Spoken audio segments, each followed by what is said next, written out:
Սննդի ժամկետը երկարացնելու համար կիրառվող քիմիական հավելանյութերին այլընտրանք կա՝ բուսական կոնսերվանտները։ Նաիրա Սահակյանի գիտական խումբը բուսական ծագման միացությունների ներուժն է բացահայտում, որոնք հետագայում առաջարկելու են կիրառել սննդի ու կերերի արտադրության մեջ։ Բուսական ծագման միացությունները կարելի է կիրառել մսամթերքի, կաթնամթերքի պահպանման ժամկետի երկարացման համար եւ ինչու՞ չէ նաեւ մասնակիորեն կամ լիովին փոխարինելով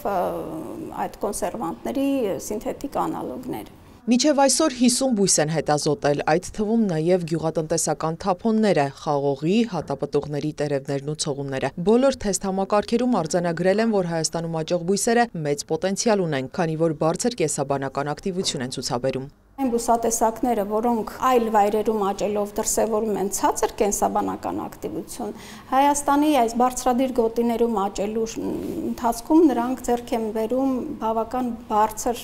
կենսաբանական ազդեցության պոտենցիալ շնորհիվ մեր բնակլիմայական պայմանների, հողի կազմի, կուլտիվացման պայմանների։ Հետազոտում են ինչպես բաց դաշտում, այնպես էլ հատուկ սննդամիջավայրում աճեցրած բույսերը։ Կանաչ օրգանիզմների համար այստեղ հատուկ պայմաններ են ստեղծել։ Այս բույսը Եվրոպայում տարածված բուսատեսակ է,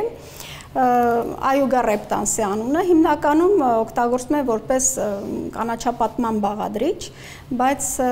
պարզվել է նաև, որ իր բաղադրության մեջ մտնող ակտիվ միացությունների շնորհիվ այն ունի շատ բարձր իմունամոդուլյատոր, այսինքն մարդու իմունիտետը կարգավորող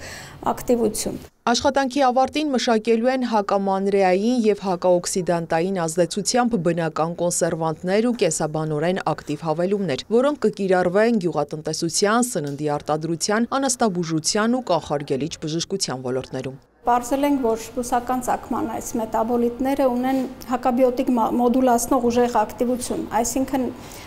սրանք ազդում են մանրեների, մանրեների վրա այնպես, որ մանրեները արդեն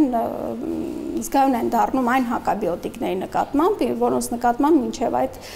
կայուն են եղել եւ որևէ ակտիվություն չեն դրսևորել, օրինակ ասենք կանամիցինի կամ ամպիցիլինի նկատմամբ։ Հետազոտությունը սկսել են 2021 թվականին բարձրագույն կրթության ու գիտության կոմիտեի հատկացրած խոշոր 156 միլիոն դրամ ֆինանսավորմամբ, որի շնորհիվ կարողացել են նաև լաբորատորիան վերազինել անհրաժեշտ բոլոր սարքավորումներով։ Ստերիլ հատվածի ստեղծման համար ձեռք ենք բերել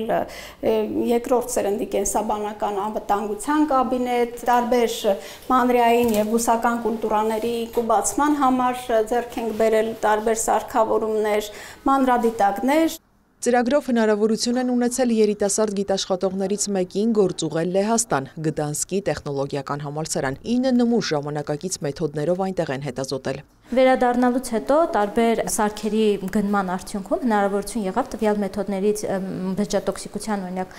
թեստերը ներդնել նաև Հայաստանի լաբորատորիայում եւ արդեն այստեղ նույնպես իրականացնում ենք տարբեր այլ էքստրակտների կամ տվյալ էքստրակտների ավելի խորացված ուսումնասիրություններ։ Ստացած գիտական արդյունքներից գոհ են, միայն այս ծրագրով միջազգային գրախոսվող ամսագրերում 7 գիտական հոդված են տպագրել։ Քրիստինե Ոսկանյան, Ժիրայր Հաբետյան, լուրեր։